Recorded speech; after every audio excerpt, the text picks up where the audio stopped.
All right, everyone. Hello, and welcome to another episode of the 411 Ground and Pound MMA podcast. We are your weekly look into the wide, wacky, wonderful world of mixed martial arts. I'm Robert Winfrey. I'm your host. Uh, Thank you all very much for being here. My usual spiel: please interact with the product, whether that's a like or a thumbs up or whatnot for an individual episode or an overall rating. This will all change a little bit depending on your podcast platform of choice.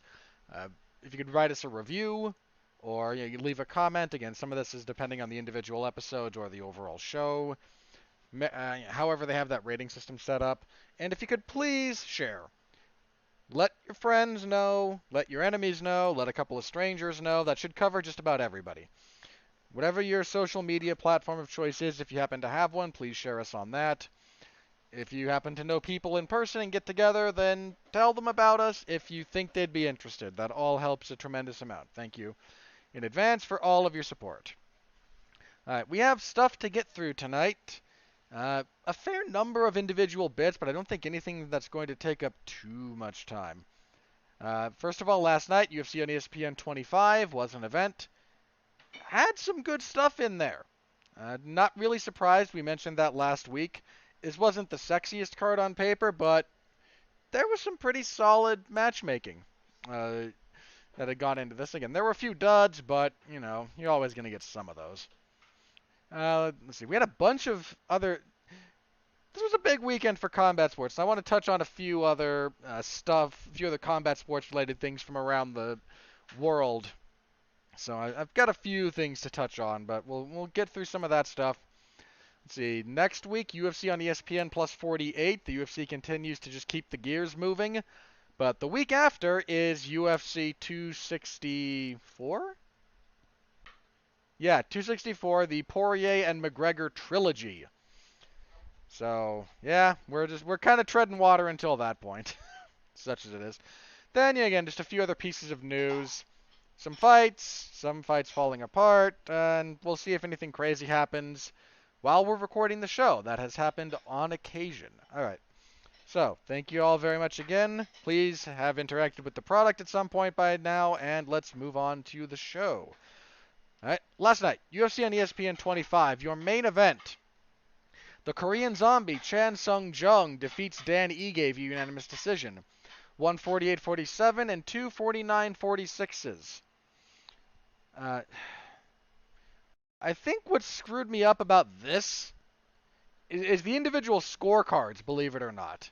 Um, every one of these judges gave Ige the first, and I believe they all gave Jung the fourth, and I was reversed on that.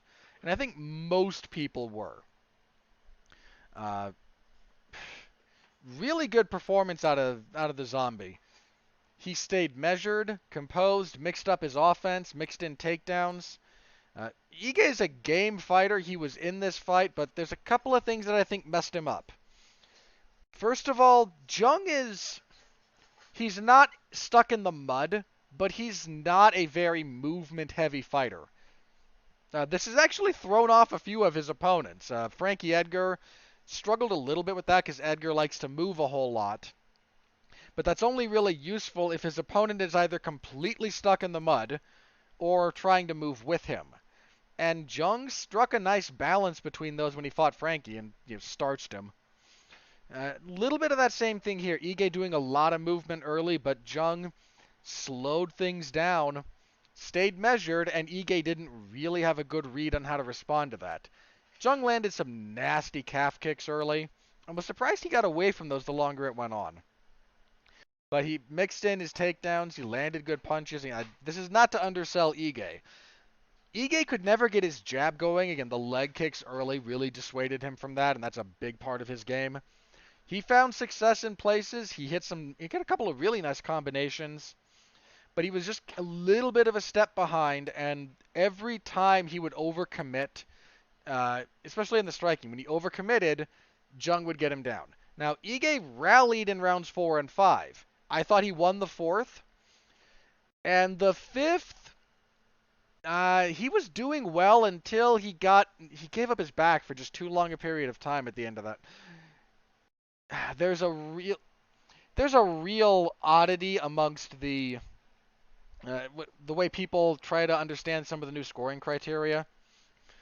A takedown that doesn't lead to anything doesn't score very much.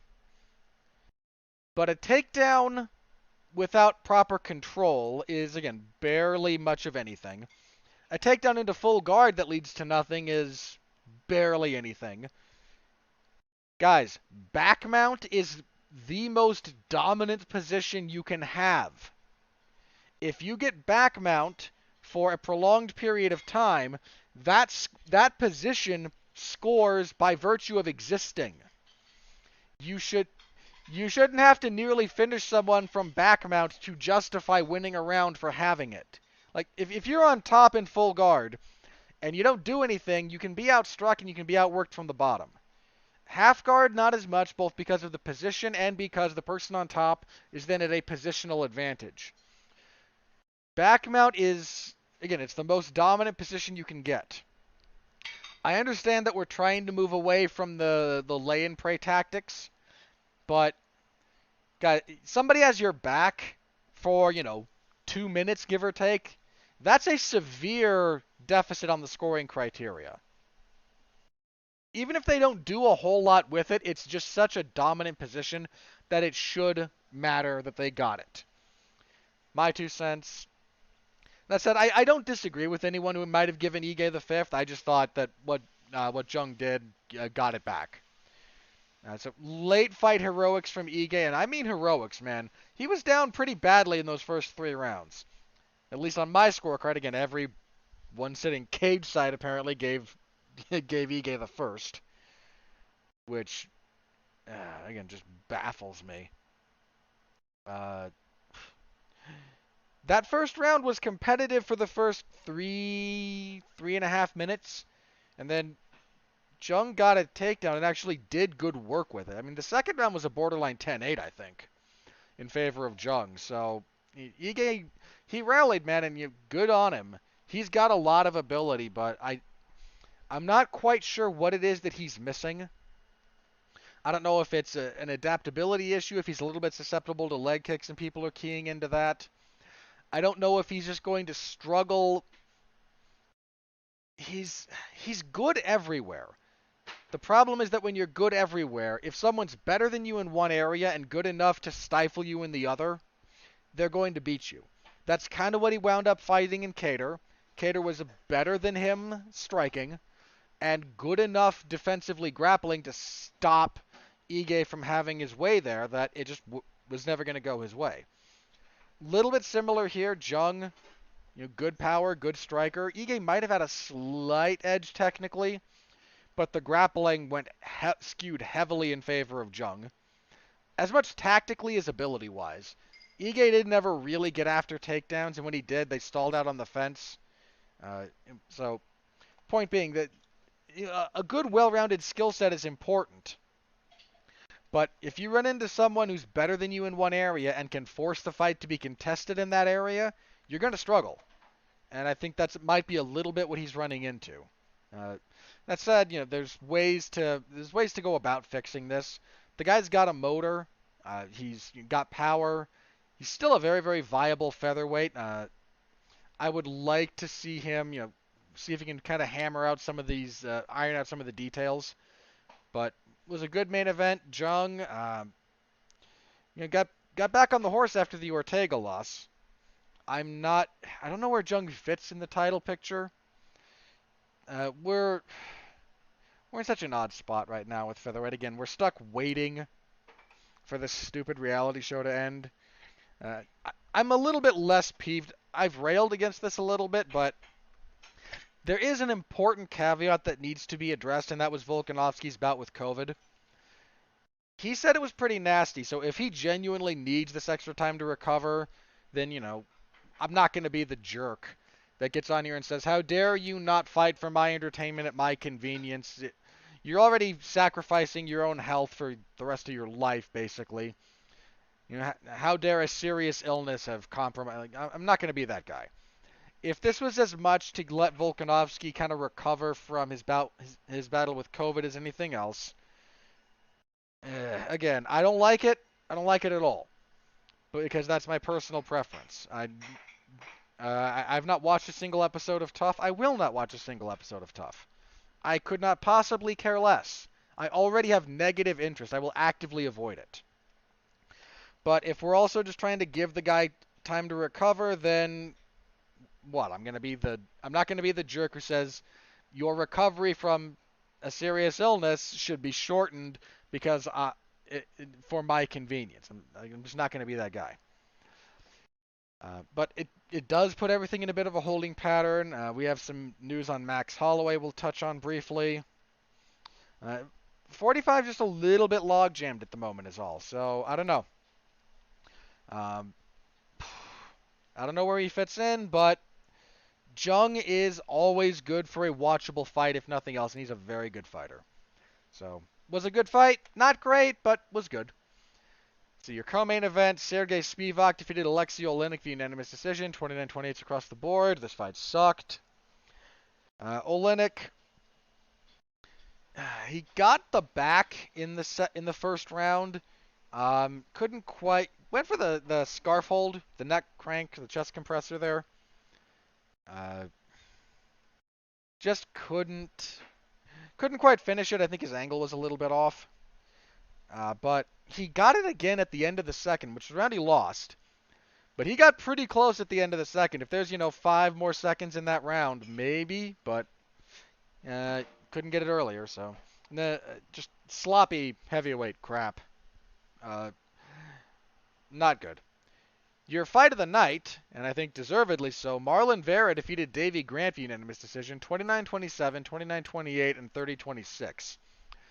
I don't agree with giving Vera the first round. I thought Grant had that round. But rounds 2 and 3, Vera, 10-8 third for Vera. I think, but I scored it. This was a great fight. These two beat the crap out of each other. Grant early with some power hooks, found some success, but Marlon Vera, we don't talk about this enough with him. That dude is durable. He has stood in there with some massive punchers, and I don't think he's ever been finished by strikes. Double check that. Yeah, not in the UFC. Not ever. Yeah, his total losses, there's a decision, another decision. Yeah, he's only lost via decision. And he stood in there with, he has stood in there with John Lineker, Douglas Silva de Andrade, the aforementioned Davey Grant, who he lost to in their first meeting back in 2015. Song Yadong up at featherweight, Sean O'Malley and Jose Aldo. Like, those guys can crack, and nobody's put him down. That dude, in addition to being good, he's very good. That guy is durable. He took some pretty significant strikes from Grant, but walked through them. Second round, got busier with the front kick, started landing elbows. He cut Davey Grant up. Did some good work on the ground. Both these guys had some good work on the ground. This was good everywhere. It was a really good 15-minute fight, man. This was absolutely worth your time to check out if you didn't. Good win for Vera to bounce back. Because, his last fight was the loss to Jose Aldo. Good for him. Vera's still a very viable bantamweight. Called out Dominic Cruz after the fight. Would be a great fight.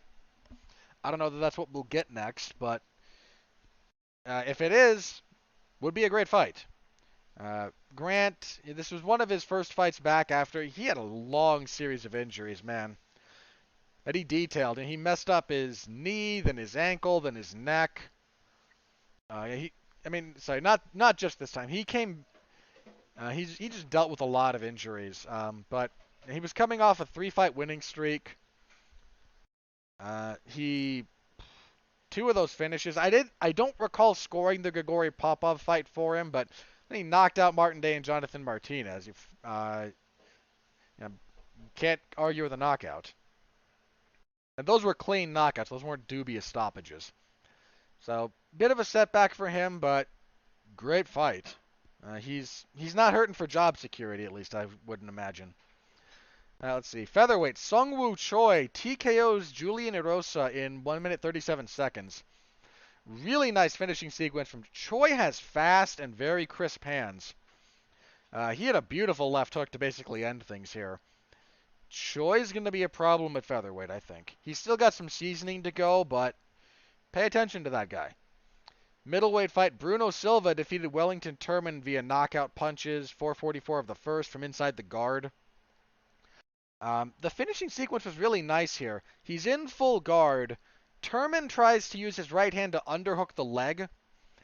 He thinks about going for an armbar, and that's part of the setup he chooses to use.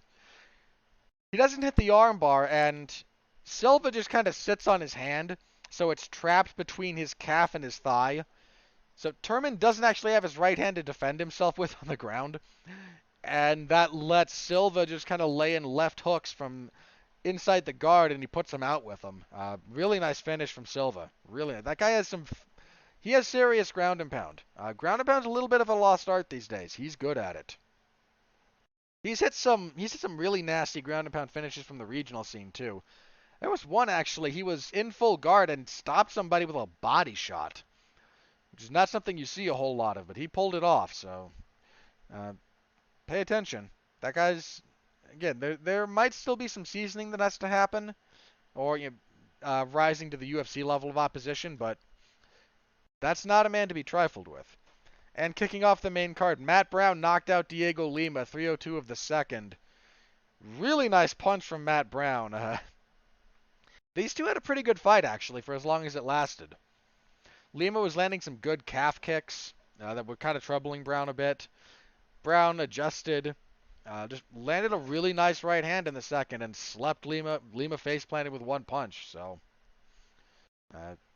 good for Matt Brown, who gets it done for the 40 and over club. His first win in a while. He was on a 2-fight skid, but nice win. Matt Brown's just a guy who you will all. He's very rarely, if ever, in a boring fight. And he's a really good TV fighter in that respect, and I don't mean that as an insult at all. See, as for the prelims, Nikolai Negumereanu defeated Alexa Kamer via split decision, 29-28. I was 29-28 Kamer, I seem to recall. I think Negumereanu got a little bit more credit for just being the one moving forward in the third round than he should have had. But, again, I don't agree with it, but I'm not going to get on a soapbox about this one. There's an argument for Negumereanu in the third, so 29-28 for either man I think is an acceptable scorecard. Again, I scored it for Kamer, but you can perfectly validly arrive at 2-1 for either guy. Let's see. Virna Jandiroba defeated Kanako Murata via TKO. This was a doctor's stoppage due to an arm injury between rounds 2 and 3. Jandiroba got an armbar in the second. First? I think it was in the first round, actually. And then Murata fought out of it, to her credit. Came out for the second round, and her left elbow was visibly not where it was supposed to be. She fought through that round, but between rounds the doctor checked on it, and whatever the doctor felt and saw when examining it was enough for him to go, yeah, we're done. And given that Murata didn't use her left arm for almost anything in that second round, it was the right call. I mean, I give her credit for her heart not giving up, but if you've only got one arm, and I don't mean one hand, I mean one arm, you can't fight. So, right call. Hopefully Murata is able to bounce back from this. She's got a lot of ability, but especially in her wrestling is very, very strong. Just needs a little bit of seasoning. As for Jandiroba, she struggled a bit in the UFC, but she's very clearly a very, very good fighter. So I imagine she'll be fighting someone ranked next, which is probably appropriate. See, welterweight, Chaos Williams defeated Matthew Semmelsberger via unanimous decision, 30-27 and then 29-28. Doing this live, I think I gave this to Semmelsberger, but slightly based on rounds 2 and 3 being a little bit close. I was probably wrong doing that live, just straight up.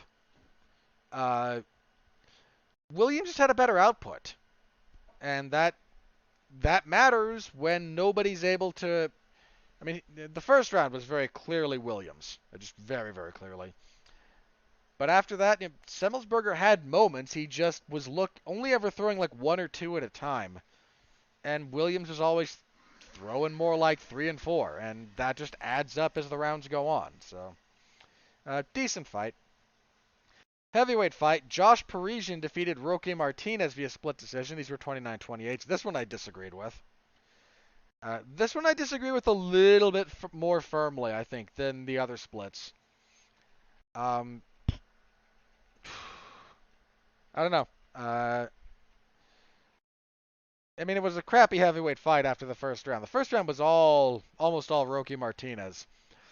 Putting pressure on, getting into the clinch, working Parisian over from there, but couldn't quite maintain the pace and the intensity. Parisian started fighting a little bit longer.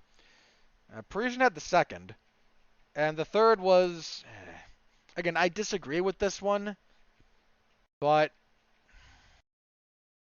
I might have confused how I felt about those two fights with split. Neither fight was very good, and that's kind of leading into them maybe getting flipped in my head here. But um, I thought Martinez won for whatever it's worth. I don't hate 29-28 Parisian, but now that I think about it, but I don't agree with it. Let's see. Lightweight Rick Glemm defeated Joaquim Silva. Or was he Joaquim? It's Joaquim Silva via knockout, 37 seconds of the first round. Silva just got a little bit over anxious entering, trying to close distance on an opposite stance fighter, and Glenn had him timed and crushed him with a left hand. Then just finished him off. Nice stuff from Glenn, who ended a really long layoff. That guy had some issues too, health-wise. He had both, I think, hip and shoulder surgery. So nice to see him back. Good win for him. And kicking everything off, Casey O'Neill defeated Laura Procopio via technical submission, rear naked choke, 254 the third. Rough first round for O'Neill. Seems a little bit of a slow starter. But she rallied, kept up. She keeps a high pace, man. And that leads to her dropping the first round a lot, but it wears the other girl down more often than not, it seems. Got things to the ground. Very good grappler. Surprisingly so in some respects. She got Procopio's back. Procopio stood up, but in standing up, O'Neill got the choke in. They kind of sagged back to the mat, choked her unconscious. O'Neill's a fairly viable prospect for women's flyweight, so definitely pay attention to her. There's work that still needs to be done. Her lack of head movement just makes my soul hurt. But she's game, which is a big part of it. She's pretty good everywhere, and she keeps a pace that will break a lot of people. So, her second win in the UFC, good for her. Continuing to build her career. That was it, actually. We only had 12 fights, a welcome change from the 14 fights we've had the last couple of events. Your post-fight bonuses, such as they were, Marlon Vera and Davey Grant was fight of the night. Performances went to Sungwoo Choi and Matt Brown, which I agree with. I don't disagree with any of those, so better event in practice than on paper, I think. So thanks to everyone who read my coverage, be that live or after the fact. Always appreciate whatever you can do to help that out, including sharing it. If you happen to do the Facebook or Twitter thing, we have share buttons there, so please use them. It helps a lot. All right, let's talk a little bit about the rest of the combat sports world from last night. We had a lot of stuff on Saturday. Say nothing of some of the other stuff in the week. Other things from earlier in the week, I'm only going to say this. The two judges that scored the Gleison Tebow and Rory McDonald fight for Tebow should be fired. That is a horrible, horrible scorecard. And absolute shame on them. That's indefensible. That is frankly an indefensible scorecard to give Tebow the first and third rounds of that fight. Just ridiculous. So Rory seems like he's going to appeal that, or at least demand try to get some kind of action from the PFL. And considering they overturned it was the Verdum fight, whose result they overturned. I don't know that they will in this case, but uh, they should. I'm gonna say that straight up. They should. It's a ridiculous scorecard. Uh, Again, utterly indefensible. So yeah, there's that. But PFL's is putting together a pretty decent season all around. So if you haven't checked them out, and you might be inclined to do so, give them a shot. They're worth it at the moment. I mean, there's still some issues, and you're dealing with any place not the UFC is gonna have a few good fighters. PFL has a few very good fighters. Just not everyone's going to be the very best. Because Ray Cooper the third, the same event, had got a much needed win to kind of advance him in their system. So that was it for PFL. There was some stuff in the world of boxing again on Saturday. One of the Charlo brothers, I can't remember which one.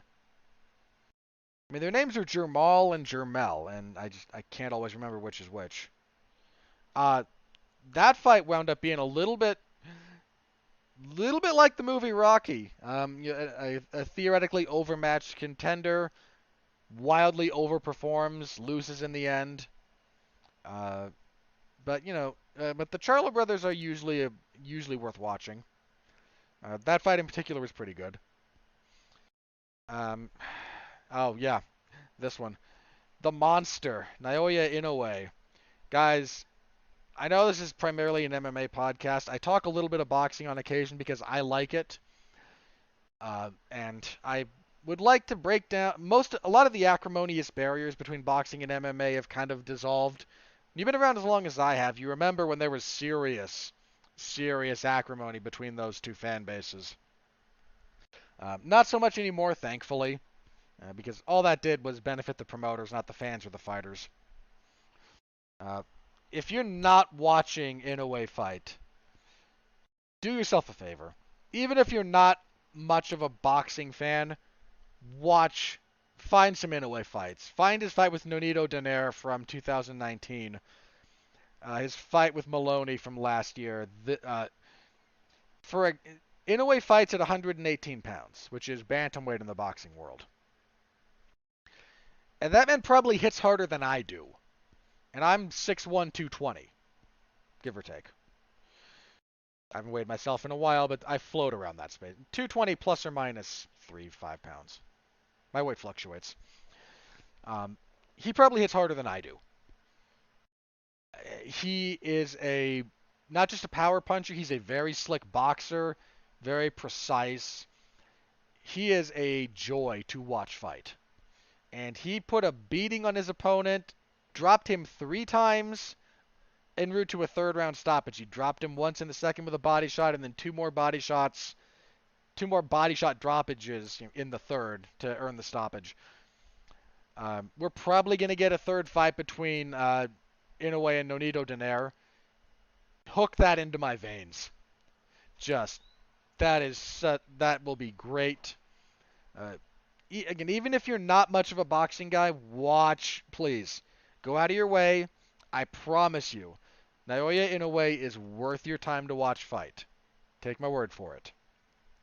And if you take my word for it and you feel differently at the end, feel free to yell at me on Twitter.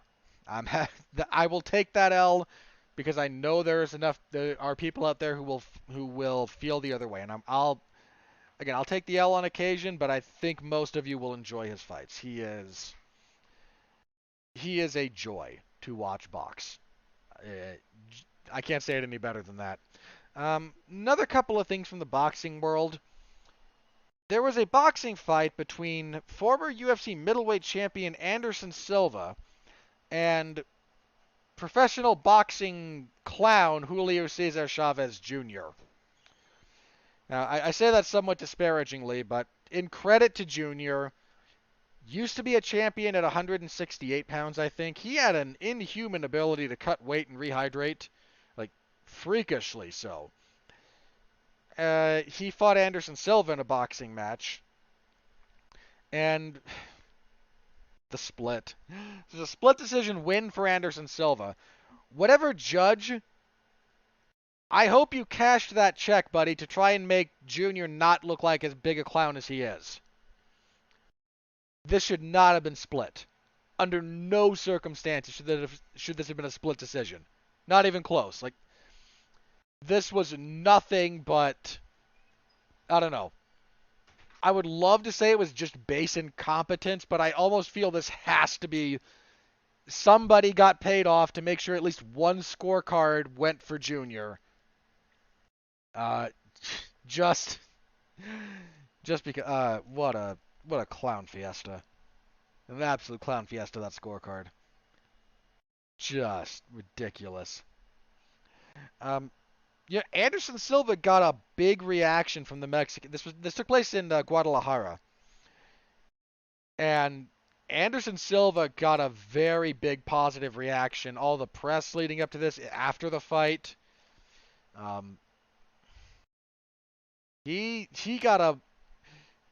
I mean, look, and part of this is that Junior has done such a wonderful job of turning himself into a joke that he doesn't really have much of a fan base to speak of. Uh, I mean, for crying out loud, he missed weight for this fight. Junior weighed 185. They were contracted at lower than that. I forget exactly where. But he had to pay Anderson Silva $100,000 for missing weight. I think part of his like public argument was Anderson Silva always fought in the UFC at 185. I just kind of thought that's what we were fighting at. Which is, look, I don't know that there's no way that's true. He signed a fight agreement at a specific weight. He just uh I I can't say anything. I can't say anything negative about Julio Cesar Chavez Jr. that others haven't already said better. So if you're curious about what a joke his career turned into, feel free to look it up. Um, it was nice to see Anderson get a big crowd reaction. Um, man, I wish his exit from the UFC had not just that he'd won. I mean, sure, I wish that he'd won. I've mentioned this before. I know I watched UFC events and other MMA fights before this particular event that I'm about to cite, but as I sit here, my first real concrete memory watching mixed martial arts is Anderson Silva's UFC debut. I went back and devoured all kinds of other MMA material after that, but contemporaneously, like I know I watched other stuff before that. I know I watched the Forrest Griffin Stephan Bonner fight. I know I watched some other UFC events that had been kind of on either on the free TV side or stuff that had found its way onto the internet. What was one of them? I think I watched the second. Wasn't the second Chuck Tito? Wasn't the second Shamrock Tito fight? It was. So it wasn't the first one. I don't know. I want to say it was one of those. I'd seen a couple of Pride fights, not whole events. So I know I had watched stuff well before Anderson Silva's debut in the UFC. But you ask me right now, again, what's my first, I know those happened and I have vague memories. I can remember vividly Silva's UFC debut. I've I have watched that man's almost his entire UFC career. And again, I went back and I watched all kinds of stuff from his Pride days, and just watching other stuff from MMA fight organizations around the world.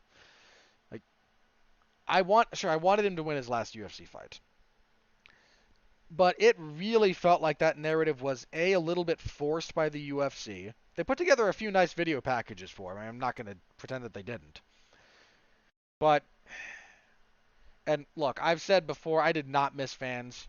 The more I watched the event with fans back, as a general rule, I did not miss them at all.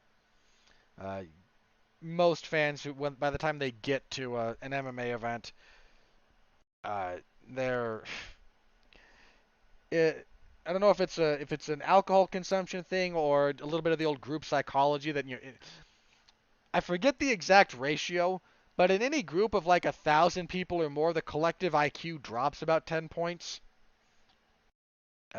Something like that. I don't know. I'm not sure how if that particular study has been held up, or and I can't remember the exact ratios. But there is something like that. That people in the larger the group, the worse the intelligence and the decision making collectively gets. And that's not just like an aggregate IQ. You can take intelligent people, and if you put them in a situation where they are part of a group that is that large, their intelligence, to the extent that we measure it, goes down. It's a really weird kind of group psychology phenomenon. So I don't know if that's playing a part, or a lot of MMA fans are just kind of degenerates anyway. I don't know. I'm not trying to insult any of you listening to this show, but you've seen live crowds at an MMA event, a UFC or any other. They are, as a general rule, that's a weird group of people making very weird decisions. So again, as an MMA fan, I'm not sure I'd be any different if I went to a live event. There's a few things that MMA fans do that I know I wouldn't. I don't drink, so I wouldn't consume alcohol. I wouldn't woo, just never. Never at an MMA event would I woo. And unless someone else took a swing at me, I would never get into a fight in the stands. And those are kind of the defining characteristics of most MMA crowds. Drunkenness, obnoxious noises, violent crowd interactions. I mean, look, I've said this before. A great crowd makes a great fight better in ways that cannot be replicated any other way. But man, on average, oof. But point being, I don't know if Anderson Silva's retirement fight in the UFC in front of a crowd would have felt different. I mean, I know it would have. There would have been a crowd. But other people noted this. The respect shown to Anderson Silva after that boxing fight and the way that all played out, that felt a lot more like what Anderson's last fight in the UFC should have felt like. Now, maybe that's because he won. Maybe it was the crowd presence. I don't know. I really don't. But whatever variables are at play here, that felt a lot different. So, and good for him getting a win in his it's not his pro boxing debut, but his first boxing bout in a long time. Uh, he seemed energized, and I don't know if that's a doping. I mean, I'm not going to sit here and accuse the man of doping apropos of nothing. I'm just going to bring it up as a variable, or if he just felt more energized by finally doing something he really wanted to do. Either way, I mean, it certainly doesn't matter to me one way or the other. But he looked energized. He looked more full of life. Uh, made a lot of I He made a lot of money for this fight. Again, not just the 100K that Junior ponied up. He made a lot of money for this fight. I don't know that it was the single biggest payday of his entire career. He was making what was it? We have the court documents for the vast majority of Anderson Silva's tenure in the UFC, so we know what Anderson was paid by the UFC. And not just his purse money, but any bonuses he was given backstage and any pay-per-view point bonuses that he was given. We have all that information. That is all known. We don't know whatever money he might have made from his own sponsors, but he was making pretty good money for some of the UFC fights. I think number was what 1.5 to 3.5 million, I think, or 3.5 might have been the lower end. I forget exactly, so forgive me. Again, Josh Nash has looked at some of this, so follow his work. He's the one who's gone through all the data points. So I would be a little surprised if this was the biggest payday of his career, because we'd be talking round about the $5 to $7 million range, I think. Which, look, if he did make that, what am I gonna do? Complain about Anderson Silva making money? I'm not gonna be that guy at all. But it also just kind of feels like that That might have been an overpay by the relevant promoters. I might be wrong about that too, so I don't know. But the man got paid, so good on him, man. Seriously. That same event, there was an exhibition boxing bout between Julio Cesar Chavez Sr. and Hector Camacho Jr., who had some. If you've not seen their boxing, their when they were like more in their prime, their boxing bout, those wars, man, are the stuff of legend. I mean, Julio Cesar Chavez Sr. is one of the very best boxers to ever do it. Um, I don't, I don't know that I could call him the best ever, but I'm not going to argue too much against people who do. If you don't know, that man he did not suffer a loss as a professional boxer until his 91st professional fight. He started his career 89-0 and 1 with one draw before he ever lost a fight, and that was a split decision that uh, maybe could have gone his way. Just put it that way. It's been too long since I've seen it to remember how I scored it, but uh, that man is the legend of all legends in Mexican boxing in particular, but one of the just truly, truly all-time greats in boxing. And that man put up a better fight than his son did. Almost 60-year-old Julio Cesar Chavez Sr. in an exhibition bout made a better accounting of himself and had a better fight than his much younger son did against Anderson Silva. Ugh. Oh man. Was there anything else from the combat sports world? I think that was all the stuff I wanted to touch on. So yeah, again, if you didn't, if I mean the fight between Inoue and I'm gonna butcher this gentleman's last name. He's from the Philippines. Das Marinas, I want to say. Let me find out real fast.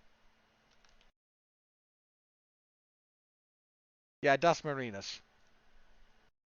Um, it's not even 3 rounds, so it's less than 9 minutes. Find that fight if you can. It's on ESPN Plus, so if you have that service, you can find it. Naoya Inoue is again, he's just a joy. He's a joy to watch box. All right. Now that I've thoroughly annoyed all the MMA fans, again, hopefully not. Let's move on to this coming event, UFC on ESPN Plus 48. This is not going to be a long preview. This is, I said it last week, man, this is not a very good card on paper. Your main event, heavyweight fight between Ciryl Gane and Alexander Volkov. That's actually not a bad fight. Um, I'm just gonna. This is a pretty good fight. I actually kind of like Volkov here. Volkov on a 2-fight winning streak. He stopped both Walt Harris and Alistair Overeem. His only losses in the UFC are to Derek Lewis and Curtis Blades. And lest you forget, he beat the crap out of Derek Lewis before Derek Lewis got a Hail Mary knockout. I believe I had Volkov up 2-10-8 rounds. I mean, he put a beating on Lewis, but to Lewis's credit, he's a resilient guy, and he's not out of there until he's out of there, and that has benefits. I mean, this is a big test for Gane. I mean, Gane beat Jairzinho Rozenstruik his last fight out. Volkov is, I hate to say much better, because that might be a bit of a disservice to Rozenstruik. He's much more experienced. He's much more well-rounded. And I don't think he'll be sucked into playing the same kind of game that Rozenstruik was. I think Volkov is very confident, very aware of his own abilities, and he will fight to those strengths. Volkov is, for a big guy, he's good about fighting long, and he's good in the pocket. He's surprisingly good in the pocket for a man his size. A lot of guys that big, you get inside of them, and you're a little bit safer, and not with Volkov, you're not. I actually am looking forward to this fight.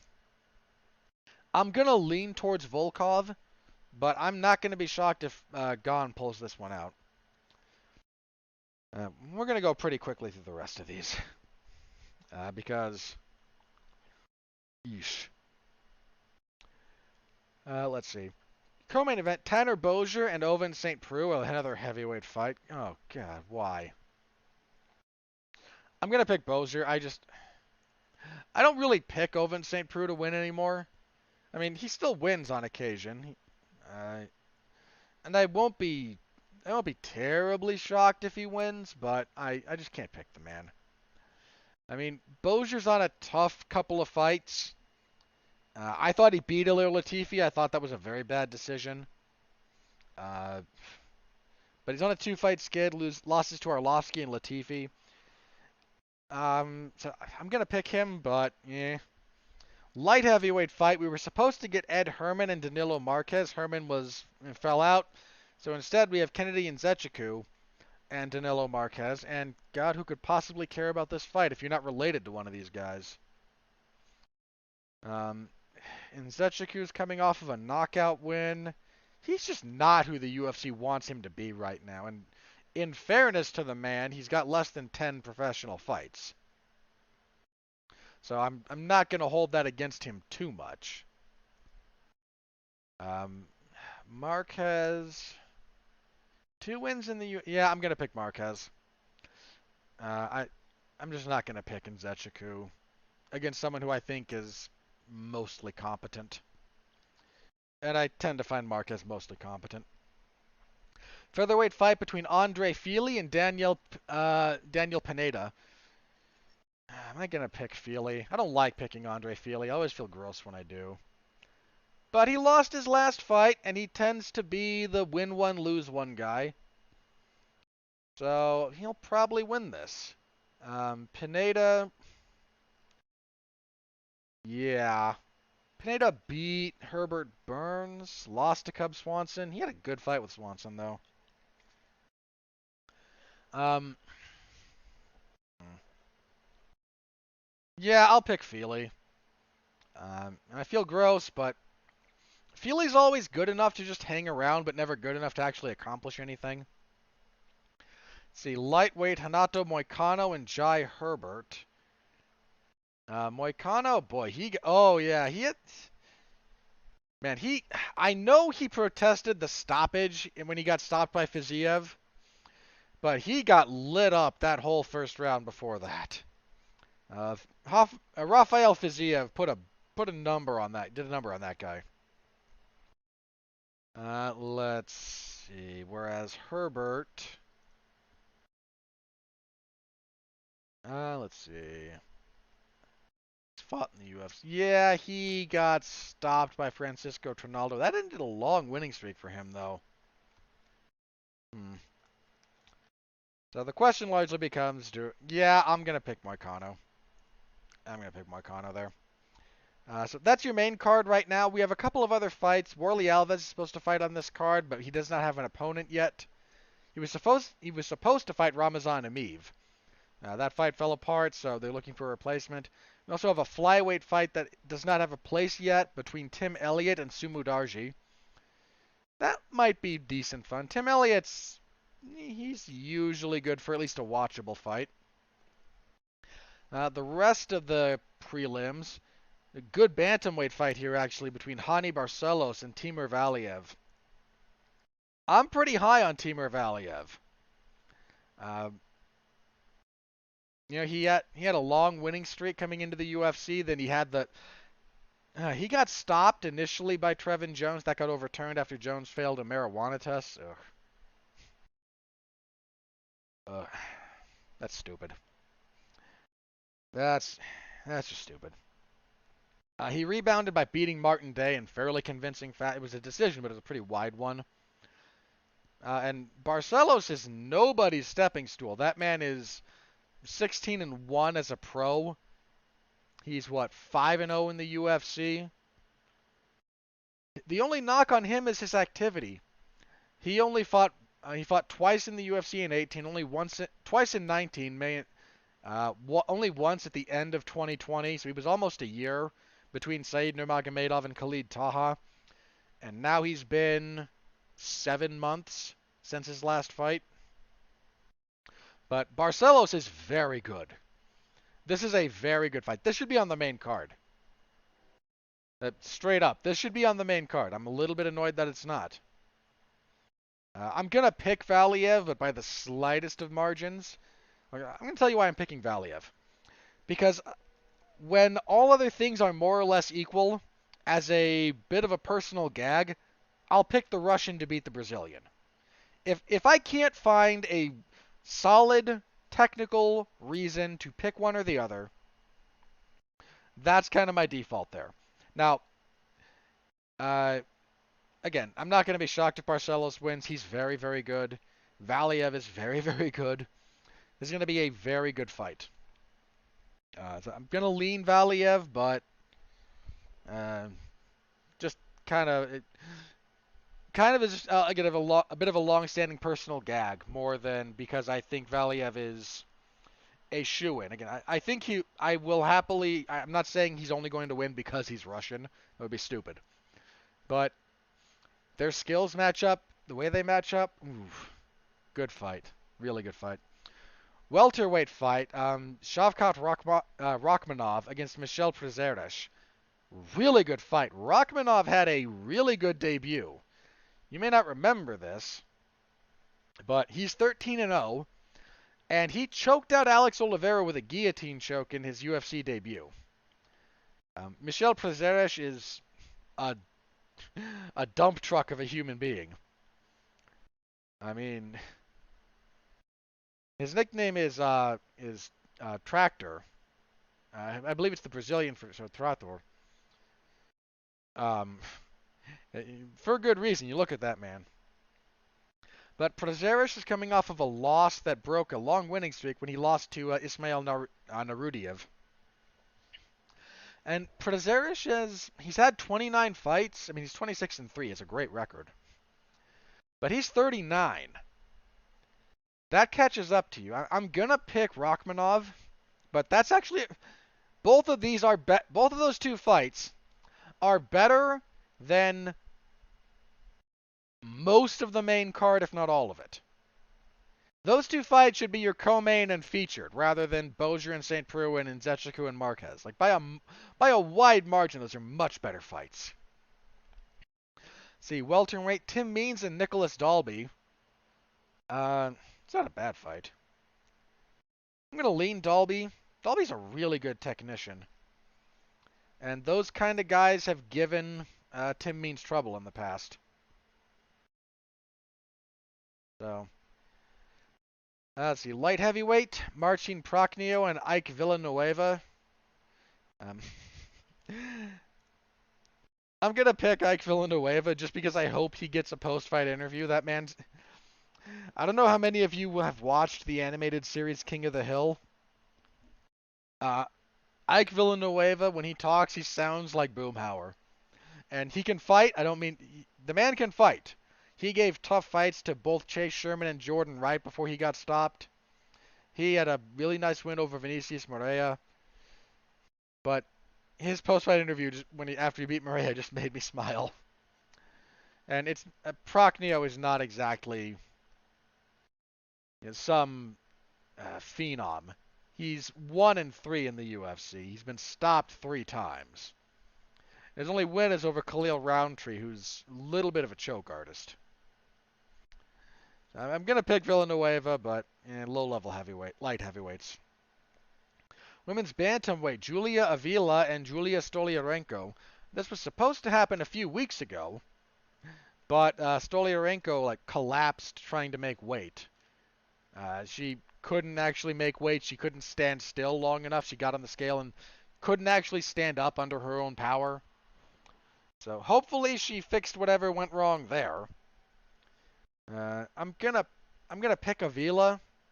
Is Julia Avila the panda bear or something like that? Yeah, the raging panda. I'm okay picking her, but I won't be shocked if Stoliarenko gets that done. Actually, I might. Stoliarenko hasn't won in the UFC yet. Yeah, picking Avila, now that I think about it. Charles Rosa and Justin James. Rosa's an odd guy to kind of figure out, man. He's got ability, but he makes some weird decisions. He is way too eager to play off of his back if you take him down. Like, he doesn't really try to get up.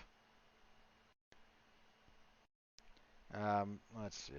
Whereas James... Oh, that poor guy.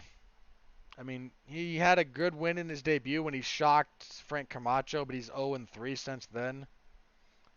Uh, Losses to Gavin Tucker, Gabriel Benitez, and Devontae Smith. I mean, okay, Tucker and Benitez are both very good fighters. The Smith fight was a doctor stoppage. Was that a cut? It was a swollen eye, I seem to recall, and a deserved one. He couldn't open his eye. I'm going to sentimentally pick James here, but that's a bit speculative. And at the moment, kicking everything off, Yancy Medeiros and Damir Hadzovic. Let's see, Hadzovic, been out for over a year. He got choked out by Renato Moicano. Medeiros on a 3-fight losing streak. This could be a decent little brawl given how these two match up. I'm going to pick Hadzovic and probably feel very stupid. But at this point, I don't think I can pick Yancy Medeiros to win. So, that's where things stand right now. Elliott and Sumu Darji. I'll pick Elliott, but not confidently. Right. So that's UFC on ESPN plus 48. I will cover that Saturday in the MMA Zone 411 Mania. So please do stop by, say hello. I always appreciate it. All right, let's get into plugs. Some other stuff for the week. Luis Pena, member of the UFC roster, was arrested for robbery and battery this week. I don't know if he's still with the UFC after that or not. I don't know. I certainly don't know if he's guilty. But, oof. Not a good look. Not a good look. Yeah. Odd story, that. A little bit sad, but we'll have to wait and kind of see how that plays out. Let's see. Other news. Oh, here we go. Vitor Belfort is going to be engaged in a boxing bout against former multiple weight world champion Oscar De La Hoya. I want to pick Belfort to win this, believe it or not, as I think about it. Belfort's been more active recently. While this is a boxing bout, and De La Hoya is a much better boxer if we're just talking skill for skill, Oscar's... a lot of his career was predicated more on his ability to take a punch and to just kind of maybe force some of those exchanges, but based on durability. I don't know where his fundamentals will be where they need to be to fight a man so much bigger than him as Vitor Belfort. I mean, De La Hoya, let me look up his stats because I can. Oscar De La Hoya is 5'10 and a half, so a little bit generous on that half inch. And he fought as high as middleweight. In boxing, middleweight is what, 155, I think? 154 to 160, so yeah. So we're talking about a guy who peaked at, again, the 150 to 160. And light middleweight light middleweight was probably a little bit better for him. So we're talking about a guy, again, 150s, fighting a guy who fought as high as heavyweight and contested the bulk of his career bouncing kind of between 185 and 205. He's 5'10 with a 73-inch reach. What's Vitor? That's Vitor. Vitor is what? He's 6 feet tall and has a 70... Yeah. Belfort is much larger. Not the former UFC fighter I would have picked to make my return against if I'm Oscar De La Hoya, unless he's planning on paying Belfort to take a dive, which I would not put past either Oscar or Triller, where this fight will be contested. But such as it is, we'll pay a bit of attention. That's your circus news for the week, I guess. Let's see. Last bit of more relevant news. Max Holloway injured and out of his fight with Yair Rodriguez. Those two were supposed to fight at an upcoming event on ESPN. That again, not gonna happen. Sucks. Uh, was a pretty good fight on paper, and uh, a fight Max I think would have won. I hate to say handily, but I felt very, very, very confident picking him to win that fight. Alright, that's all I've got for news. No news yet on who will replace him against Yair Rodriguez, but we'll keep an eye out. That fight's not until, I think, August, so plenty of time to find a replacement. Let's have a quick look through Twitter and see if anything crazy has happened in the combat space world. If not, we will get into plugs and get out of here for the week. Nope, nothing crazy, so let's get into plugs. I didn't do a whole lot last week apart from the usual stuff. AEW Dark Elevation in the Wrestling Zone of 411mania.com on Monday. MLW's Underground re-airings on Wednesday and Friday Night SmackDown on Fridays. All of that in the Professional Wrestling Zone of 411 Mania if you're interested in my take on that. This week, a fair amount of stuff actually. Monday will be a review of the Pixar film Luca, which is currently streaming on Disney Plus. So you can find myself, Mark Radulich, and Alexis Hana giving our thoughts on that. There is currently a re-air of an old show I used to host called Everyone Loves a Bad Guy. This would be the re-airing of the Pixar Villains episode to coincide with the release of Luca. If you're so interested, you can find that over on. You can find my other podcasting endeavors over on the W2M network, the Radulich Broadcasting Network subgroup of that. Or if you're on, Apple Podcasts or whatnot, just follow the W2M network and you'll see my stuff. So you can be on the lookout for Luca. Let's see. Have anything else that I'm doing? Bunch of re-airs, but I don't think I have. Yeah, so I think I've just got the one movie review. Man, once July starts, a lot more stuff. Let's see. Did I do anything else last week? Again, just a lot of re-airs, which you're welcome to listen to, but I don't know. It's a little bit less clear to me how much I should be pushing those. But last week there was the re-air of the Netflix anime series Voltron Season 1, which I stepped into on short notice, and then was there for every season thereafter. A re-air of Damn You Hollywood for Inside Out. And I think that was it. No, the Long Road to Ruin for the Back to the Future trilogy, which I was also a part of. So you heard me a lot in re-air, but not a lot of live stuff last week. So again, be on the lookout for a review of Luca on Monday. And I think that's everything for me for the rest of the week.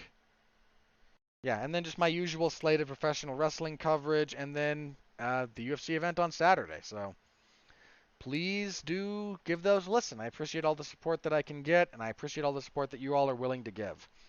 Until next time, that's going to do it for us. Stay safe out there, and please continue to be well, be safe, and behave.